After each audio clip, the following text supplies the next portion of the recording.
Record-breaking ang pelikulang Sinners na nakakuha ng 16 nominations sa Oscars. Yan at iba pang nominee sa Frontline Report ni News 5 Entertainment correspondent Bon Belinario. And the nominees for the Oscars goes to... Inanunsyo na nga ang mga nominado sa 98th Academy Awards. At ang nanguna with the most nomination ay ang supernatural thriller na Sinners ni Ryan Coogler. New record yan dahil ang Sinners ang kauna-unahang pelikula sa kasaysayan ng Oscars na nakakuha ng 16 nods. Coming in second ang One Battle After Another with 13 nominations. Para sa Best Actor category, pasok sina Timothée Chalamet, Leonardo DiCaprio at Michael B. Jordan. Headliners naman for the Best Actress Awards sina Jessie Buckley, Emma Stone at Rose Byrne.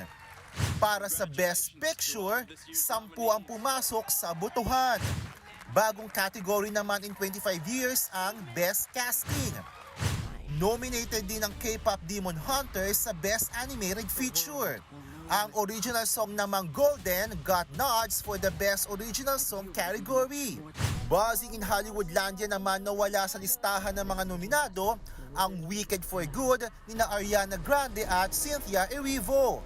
Malayo sa last Oscar run ng Wicked na nakakuha ng 10 nominations at 2 wins. Sa March 15 gaganapin ang awards night to be hosted again by Conan O'Brien.